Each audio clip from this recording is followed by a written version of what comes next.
રાજ્યના જુદા જુદા જિલ્લાઓમાં આવેલ પ્રાથમિક શાળામાં અને માધ્યમિક શાળા તથા બાલવાટિકામાં પ્રવેશ આપવા માટે રાજ્ય સરકાર દ્વારા શાળા પ્રવેશોત્સવ ઉજવાય છે।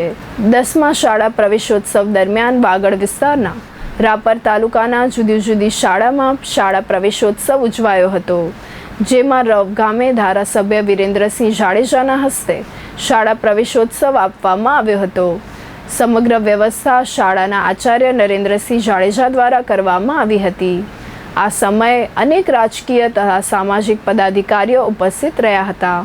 તો રાપર તાલુકા વિકાસ અધિકારી AR ત્રિવેદીએ નીલપર ખીરઈ સોનેટરી ડાવરી દેશલપર ખાતે શાળા પ્રવેશોત્સવ અપાવ્યો હતો।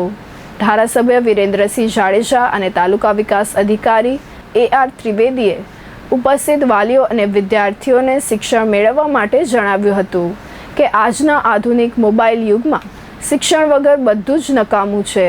આજે યોજાયેલા શાળા પ્રવેશોત્સવ દરમિયાન રાપર તાલુકા મામલતદાર AM પ્રજાપતિ, ઇન્ચાર્જ તાલુકા પ્રાથમિક શિક્ષણ અધિકારી અંબાભાઈ મકવાણા, BRC અશોક ચૌધરી, રાપર તાલુકા પ્રાથમિક શિક્ષક સંઘના પ્રમુખ અરજણભાઈ ડાંગર વગેરે ઉપસ્થિત રહી જુદી